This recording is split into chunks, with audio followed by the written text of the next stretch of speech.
So this Hasan and Austin response to timpool. Are we looking at a diversity hire problem where we have these pilots who are incapable of doing their jobs? Oh my God. And so you're getting pilot error. Oh my God. Oh my God. He's probably job hiring I knew you would on love airplane. this. This is such a good story. I have something I'm mad about. Yeah. You selfishly Yeah. Yeah, I still don't know what this is time about. out We'll from see. like your very limited obligations. Yeah. Which include going on the podcast, which is fine. Yeah. Sure. But also sometimes appearing on the show. Yeah. At a time, and to be fair, you did not know that this was going to happen, where aviation news was more important than ever. Your expertise was needed. Yeah. Your expertise was needed because, like, when I saw timpool and Door flew away. Republicans. Oh no, they chimed in. Start talking about how like it's actually because airlines are hiring like gay people and black people and like women. They were saying that? They were saying DEI is the reason why airplanes are crashing. What? Or just like, you know, the Diverse hiring door, practices? Yes. And Brother, have you flown on a plane and met the flight attendants? I'm so mad that you were not here for it. Like as soon as I saw that, I literally was like, I have to tell Austin Oh, that's kind of insane because he's gonna lose money. acquisitions. Same with Murat. I immediately hit up Murat too. But like you not being on the pod on the last episode of the pod where we discussed like cruises and also, you know, plane related shit is just it's frustrating. Okay, aviation. Let me tell you something, Timpool. Aviation is one of the gayest. Well, you haven't even seen it. No. Aviation is one of the gayest industries. Well, they on were the more, planet. they were more so talking about DEI as in like not just gay people, but like. But women. let me finish. Let me just assume they said gay people because I want to get this point out and make it sound good. Aviation is one of the gayest industries on the planet. Not just the flight attendants, the pilots. Okay. Let me tell you something. All right. One of my first bouts with homosexuality. All right. One of my first times experimenting with homosexuality was when I was a teenager. I had this flight simulator group, right? And we would play flight simulator, right, together. And we were all in the closet. We would talk about girls, and then after we landed, we'd all go jerk off together. Like that was what we did. Turns out all the people I used to play online with, they're all gay. Some are married to men. Okay, just trolling at this point. It was a crazy time. This is new revelations about your life that even I didn't Well, know. no, I actually did. I had a little period of like I had a fling with a guy that I used to play flight simulator with, and then Someone said I personally fucked a lot of straight in air quotes pilots. I had a fling with a guy I used to play flight simulator with, but then I felt so guilty, I like shoved myself back in the closet for probably 5 to 7 years after that. Damn, this guy fucked you up. It's anecdote evidence. So No. I actually kind of remember being disgusted by his penis, and I think that was like it was a little too much for me. I was like, wow, that's I don't know. I flew on the 737 MAX 9 the day before that incident on Alaska Airlines. The day before, I flew the MAX 9 from that airport. No, not from that airport. Oh, I would have never. So that flight was an Alaska Airlines flight from Portland to Los Angeles, a route that I frequent. But this particular plane, I would have never been on. I would have never been on that plane. I would have never been sitting there, and also I would have never been flying to Ontario. So I would have probably never been on that plane. Okay, well, regardless, the Boeing 737 MAX 9 is what we're talking about, specifically because the Boeing 737 MAX 9, which gets outsourced by Boeing, for the record, to other, lesser build quality outsourcers that are much cheaper, right? Had an issue from the flight that you were talking about, right? The flight that you were talking about took off and very yeah, I kind of want to see the footage of the door blown away. the door, well, where there was supposed to be a door, Yes, I know what happened. exploded basically. It just like exploded. flew out. Just flew Yeah. out. Now normally there's an emergency door there Not on necessarily. some of the planes, but obviously some commercial airliners choose not to put a door there. So they put what is known as a door plug in that space, right? So there's no like connection from the pilot from the pilot to that area. It's just a part of the plane functionally, right? And turns out, it gives them extra seats. That's a big reason why they do it. Whatever, okay? Classic shit. Now the plane didn't crash. However, they immediately landed all the 737 MAX 9s. Plane didn't crash. This kind of dangerous, honestly. Cabin depressurization. Yeah. The pilots immediately acted swiftly and landed the plane safely. Conservatives saw this as an opportunity to do what they do best, which is yell about, non-white, non-straight, non-male people. And quickly, the aviation experts over at timpool decided, and does anyone have the clip that I'm looking for?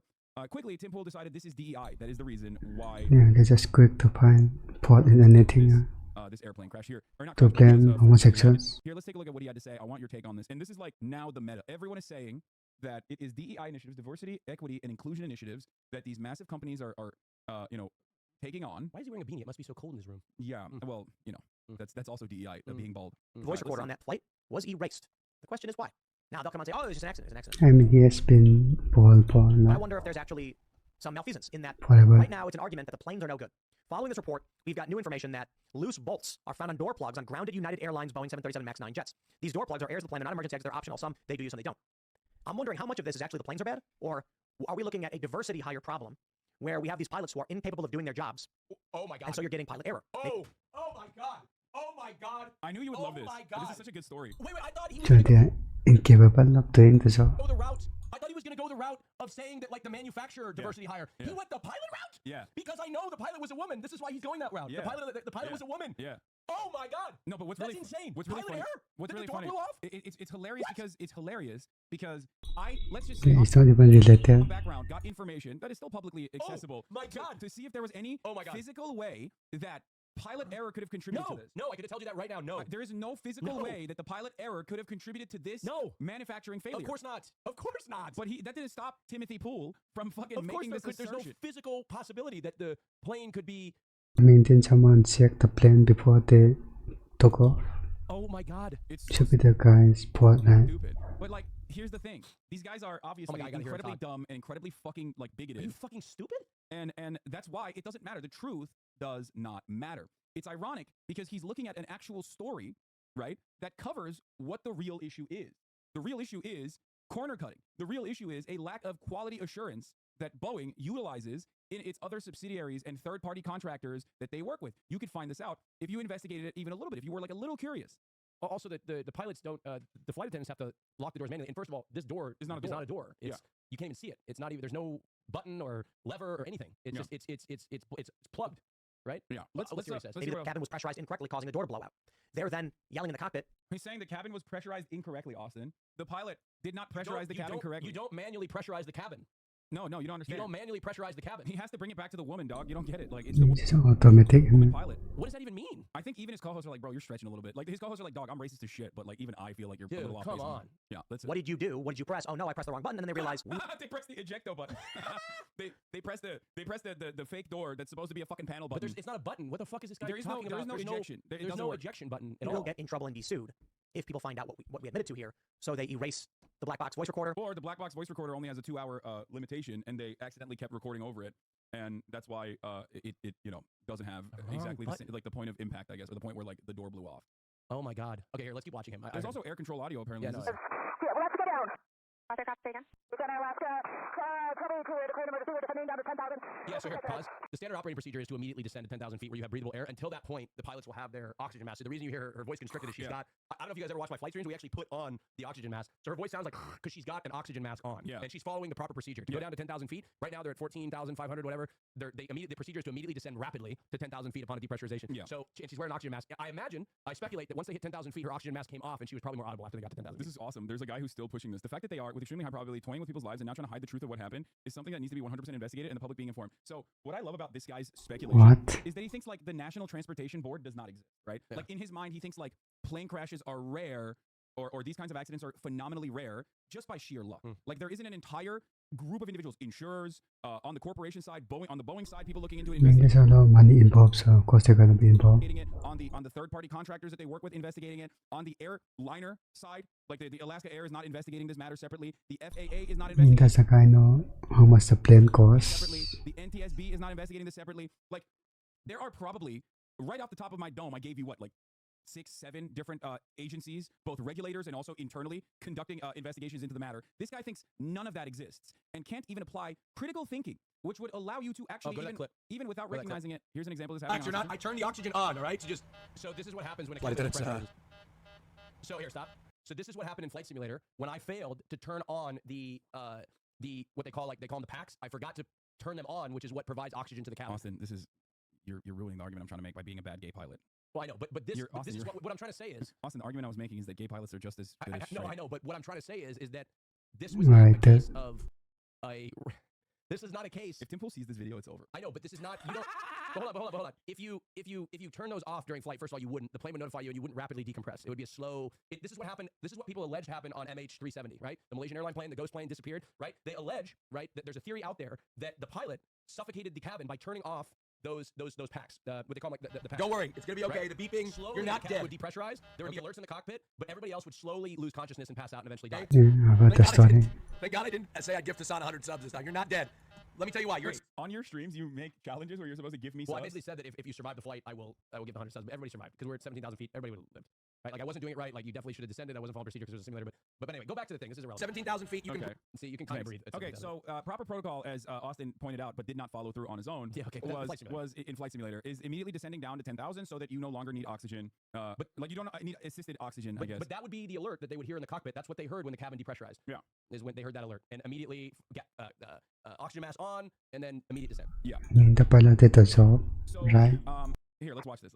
Let's keep going. Roger, just maintain 10,000, and when able, give me the nature of the emergency and your intentions. Clearly, no left, Seattle left, 72, just to prepare to declare emergency, we need to descend down to 10,000. We just need to depressurize, descend and maintain 10,000, and we need to return back to Portland. Yeah. 3023, flight pilot heading to Alaska 1282.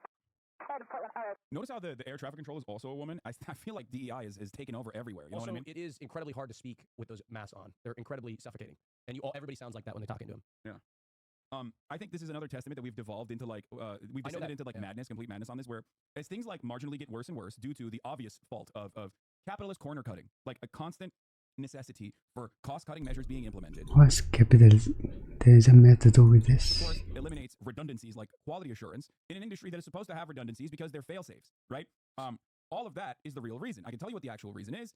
These are faulty door plugs that were installed by a third-party contractor that Boeing very likely hired Slapping capitalism for no reason. because they didn't, have the same, they didn't put in the same measures, like the same quality assurance measures that you normally would have. This is my speculation. This is what it basically is pointing to, the problem itself.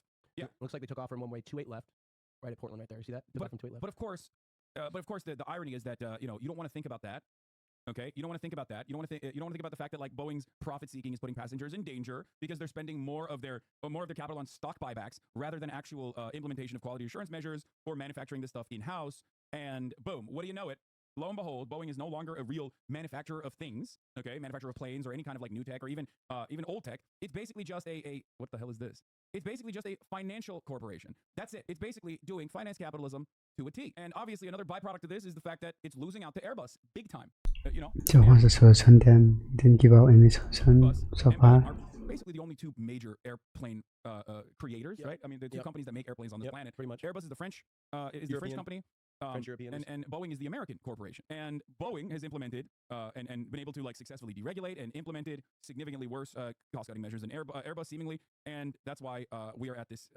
It's interesting to me because Airbuses on paper make me a little. I think anybody that were to objectively look at Airbuses on paper versus Boeing's on paper, it seems to me that I would feel more safe in a Boeing because of the fact that there's like if all your hydraulics go out, there's a pulley from the yoke that goes to the back of the plane into the wings that you can actually physically fly the plane when you lose all power. You can hand fly the plane technically. With an Airbus, if you lose all that, it's like it's a fly-by-wire system. So if you have an electrical fire of some sort, I'm sure there's redundancies and things like that. The Airbuses are a lot more difficult to. I don't even know how they'd be recovered if you had some sort of catastrophic fire or failure of the electrical system. Which I don't. So on paper, you would think that a Boeing would be safer. Also, I will say due to the fact that of the systems of the Airbus is much easier objectively to fly than the Boeing. The Airbus is. And I've flown both of them. I've flown the Airbus full flight simulator and the Boeing simulator. The Airbus is much easier to fly, which probably makes it more efficient for airlines to train their pilots on. The entry level to fly an Airbus is a lot easier than a Boeing. I'm guessing probably. You should probably go to school and get a degree for Still this. sophisticated, but it's much easier. Make sure fly airplane. Flying Airbus, the plane does a lot of the things for you that a Boeing won't do. So they're probably getting their ass kicked on that front, and then also the fact that Boeing keeps having these missteps.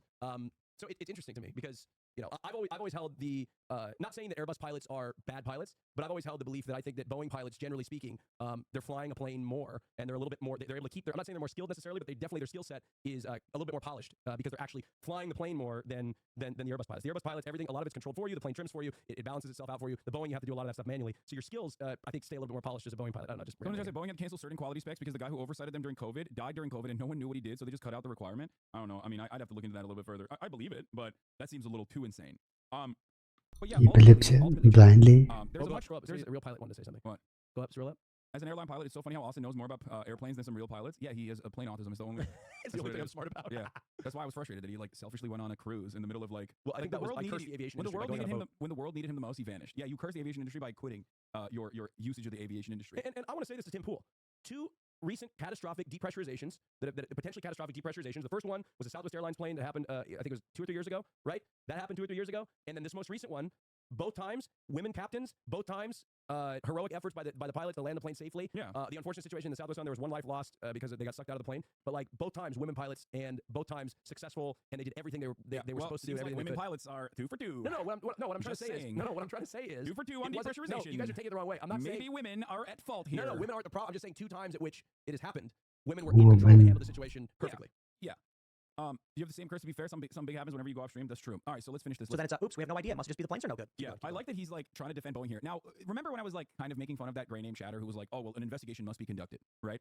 The reason why I made fun of that chatter is because a critical thinker in this circumstance would do one of 2 things. Maybe you're unfamiliar with the NTSB, the FAA, and numerous other like regulatory agencies that ensure that like fatalities in commercial air travel are kept to a minimum. Maybe you're unfamiliar with that, but you can just think about it a little bit critically and realize, perhaps in your mind's eye, that there are numerous corporations involved in this process, and there's going to be a lot of people who are personally invested inside of those corporations, inside of those companies, that are going to want to ensure that they keep their blame to a minimum. Self-interest. Boeing is self-interested in this and wants to ensure that they are not at fault. So there's going to be a personal investigation internally into who is responsible for this. I mean, it's obvious. United is going to investigate. Alaska Air is going to do an investigation. Every part of this process is going to have an investigation. Everyone that's like tangentially related is going to look at this to see where they can shift the blame. This is what a critical thinker would do, even if you're completely oblivious to the regulatory mechanisms at play here, okay? And that's what conservatives fail to do every step of the way. They want neat, comfortable narratives that they can land on. And there is no more comfortable a narrative that you can land on than the oldest narrative. It must be someone who is a non-white male. That's got to be the reason. Now, Timpool looks at a story that directly counters that, okay, with facts, and says, no, I don't believe it. But then he does something that I find very funny, which is at least a little bit more convenient of an argument because it directly physically involves the person that is on the manufacturing side, and goes, maybe it's because Boeing is doing DEI hires in their That's what I thought he was going to do. Yes, originally. which is like still a stupid fucking argument, but at least it's a little bit smarter than like immediately blaming the pilot in a situation that is completely outside of the control of the pilot. Ashley St. Clair was tweeting about a flight that landed from Newark, New Jersey, and it bounced on the runway, hard landing, nearly totaling the plane. I think the plane is disabled. The fuselage looks like it was bent and cracked up. Not true. And according to Ashley St. Clair, or I should say, she asked, Not true. whether or not this was a diversity hire who was fired and then rehired. I love that he's like making up a fantasy here where he's like, I saw a plane land really hard, and I assumed in my mind that it was maybe like a DEI hire that was fired, that was hired again, and like that's the person who's responsible. I'm imagining a situation where like, what if the plane actually landed really hard? What if that plane It's hypothetical na tupa. a woman pilot or a black pilot or something? And what if that black pilot previously was fired because they were bad, obviously, and then they were rehired because of diversity? But you know what makes it even more funny about this that Tim is failing to understand? I've been told by numerous pilots that within reason, a hard landing is actually good for the plane. It's good for the plane. What? The plane likes it? I don't know why, but I've been told by numerous pilots like it feels good as fuck. A firm landing. It feels good as fuck for the plane when it lands firmly. A firm landing is good for the struts and the landing gear. It's good for the plane. And look, it may sound ridiculous, and honestly I don't understand the reasoning by it, but it's a good solid landing. Also, the planes are built and designed to take a tremendous amount of stress when they hit the ground. Planes bounce. It's just wobbling at this point. Come A on. plane that bounces when it lands, it's perfectly normal. It's perfectly okay. Nobody's getting fired. It's fine. So yeah. Yeah, but what if in the hypothetical situation that I made up that perfectly corresponds to my personal biases about like non-white, non-male people, they were at fault for a thing that didn't even happen? This is no different than being like, I mean, he just imagined something. Like, it's the perfect conservative narrative, chat. This is why I wanted to show this video. I've showed it already, but I wanted to look at this video one more time. Because there's like very obvious facts that are very quickly assessed in this situation, right? And the investigation will continue. But I'm sorry, there's nothing funnier to me about the conservative mind than looking at an article, refusing to read any of it, immediately cooking up a narrative that you built in your mind, and then creating a hypothetical scenario where you got scared, okay, and then being afraid of the hypothetical situation that you made up in your mind. Also, fuselage cracked. It doesn't even like from landing. From it was bent. The plane was bent because it landed too hard. And they fired them. What the fuck is going on? He's right. I just It's probably finished the video, bro. Airplane struts and landing gear, but it's basically an IRL testing of the shear force on many of the rods that hold it together in different directions. People think landing gear are like our legs and might buckle in a different direction, basically, anisotropic, whereas landing gear are meant to be isotropic and take forces in all directions, which is why a 90-degree turn landing never buckled once. So see, that's the actual. I didn't know why, but that person came with the actual explanation for why these pilots were saying a good solid landing is good for the plane. Within reason, of course. I'm sure at a certain point you would fucking be crashing, but a good hard landing is good. And like you guys ever heard of Ryanair, right? Yeah, that's a European. Isn't Ryanair the European budget? They're notorious for hard landings, right? Like always, like hard landings. Well, I was with when we did the flight simulator thing in London or England. The pilot that was training us or that helping us, he was a pilot. He was a former captain for Ryanair, and he told me the reason why Ryanair landings are so firm is because the standard operating procedure for Ryanair tells the pilots they have to land within the early part of the threshold of the runway. So the pilots have to put the plane down quickly because in Europe and a lot of the destinations that Ryanair flies to, the runways aren't 10,000 feet long like the United States. They're a lot shorter. So it's safer to put the plane down firmly with these hard landings earlier on in the threshold and land in a firm way because it's completely safe and good for the plane. It's good for the plane. I love the way you say that. Then try to, like in the US, they'll like try to kiss the runway because they're so long. A good solid landing hits the plane's G-spot. It feels good. It probably feels good as fuck for the plane. Alright. Goes, oh, yeah, nice. Yeah. Land firmly in the plane. Oh, I love talking about planes. It's the only time I can look semi-intelligent. I love it so much. Even though they shouldn't have been. We got a pilot shortage. Flight cancellations like crazy. Are these airlines hiring in large numbers, and are they hiring for diversity? Because we know Boeing's all about it. Take a look at this. Global Equity, Diversity, and Inclusion Report. I'm wondering if what's really happening is the infrastructure failures we're seeing are due to the fact that all of these companies for the past decade plus have been prioritizing hiring based on ideology instead of meritocracy. This is also so funny. Like the notion that they're just like automatically hiring people that would be otherwise disqualified. DEI initiatives are not created They're supposed to take this. specifically so you hire like black people or brown people instead of white people. First of all, really funny. Does it matter? Engineering side. I mean, I at least know from like the engineers that I've met. This is anecdotal, but like, you know, white people are. Yeah, exactly. It's one of the few places where white people are the fucking minority. Okay, Exactly. and it's not because of DEI, homie. It's not. Okay, you go to a trading floor, a lot of white guys. You go to a financial institution, a lot of white dudes. You go to the executive level, a lot of white guys. You look at the fucking actual engineering floor, not a lot of white guys there. Okay, Nope. and that's not because of the fucking DEI measures. Let me tell you. Now. They need the DEI white guys for engineers. Yeah, literally. They did a diversity measure so they could have more white engineers. And maybe that's the problem. Maybe that's why the door failed. Yeah. So the funny part about this is that like DEI measures across the board are not like racial quotas. That is illegal. Yeah. Smells like white man door installation. Yeah, that's number one. Number two, DEI simply opens up the pool of candidates that you are looking at that you normally, I guess, somehow avoid looking at because maybe you're a little bit more interested in having a predominantly white workforce. That's it. This does not mean that the qualifications of a black or brown engineer, which is hilarious to think about, that like, you know, especially like brown engineers being worse somehow and not like, you know, being overrepresented in the engineering field. It's not about that at all. And you know, it has everything to do with opening up the hiring pool to This a sharp broader subsect of society. cái sao bên đây